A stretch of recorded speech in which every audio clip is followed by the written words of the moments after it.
एक बार बुद्ध किसी नगर से गुजर रहे थे कि उनकी नज़र एक व्यक्ति पे पड़ी। वह बड़ा ही दुखी था और परेशान भी लग रहा था। वह एक कपड़े का व्यापारी था।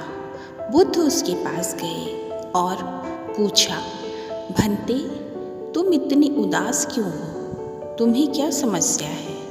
क्या मैं तुम्हारी कोई मदद कर सकता हूँ? यदि तुम अपनी समस्या बताना चाहते हो तो मुझे बता सकते हो सकता है मैं उस समस्या का कोई समाधान जानता हूँ। उस व्यापारी ने बुद्ध को प्रणाम किया और उन्हें अपने घर के अंदर बुलाया और उस व्यापारी ने कहना शुरू किया। कहा, बुद्ध, मेरी पत्नी की मृत्यु हो चुकी है। मेरा एक ही पुत्र है जो अभी बहुत छोटा है, तो घर में उसकी देखभाल करने वाला कोई नहीं है। मैं उसे अपनी दुकान पर साथ लेकर जाता हूँ, लेकिन मेरा जो पुत्र है वह दुकान पे आने वाले ग्राहकों के साथ अभद्र व्यवहार करता है और उनकी पगड़ी को उछाल कर फेंक देता है, जिसे लोग अपना अपमान समझते हैं और मेरी दुकान पे आने से कतराते भी हैं।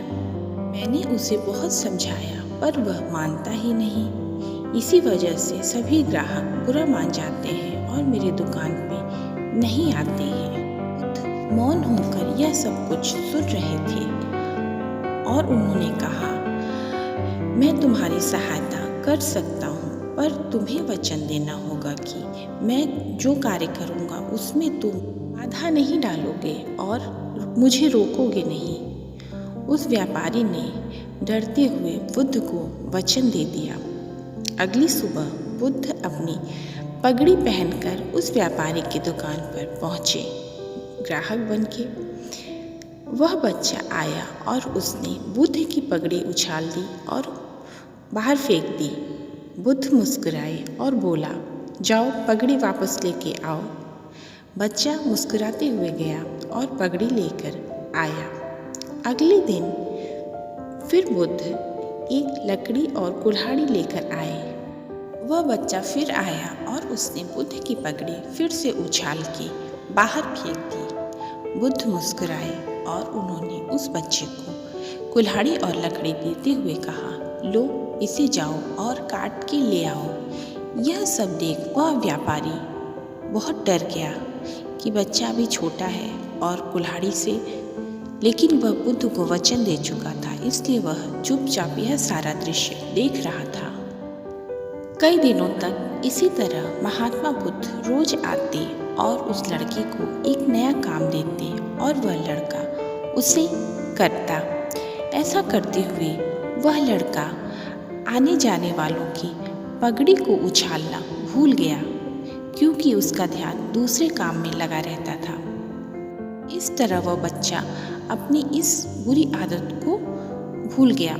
आने जाने वालों की पगड़ियाँ अब नहीं उछालता था। व्यापारी बहुत खुश हुआ और उसने बुद्ध को बहुत धन्यवाद दिया। इस कहानी का अर्थ यह निकलता है कि यदि हम मन को अपने वश में नहीं करते हैं तो मन हमें अपने वश में कर लेता है। मन को नियंत्रित करने के दो ही नियम हैं। पहला, मन हमसे अपने हिसाब से काम करवा सकता है, या दूसरा, हम अपने मन से अपने अनुसार काम करवा सकते हैं। क्योंकि मन तो ऐसी इंद्रिय है जिस पे नियंत्रण पाना बहुत मुश्किल है, लेकिन नामुमकिन नहीं है। उस पे हम नियंत्रण कर सकते हैं। अपने किसी काम पे पूरी तरह से ध्यान केंद्रित करके रखें तो हम अपने मन को इधर उधर भागने से बचा सकते हैं, रोक सकते हैं और अपने मन को पूर्णतः नियंत्रित कर अपने अनुसार कार्य करा सकते हैं। इन्हीं बातों के साथ हमेशा हंसते रहें, मुस्कुराते रहें। धन्यवाद।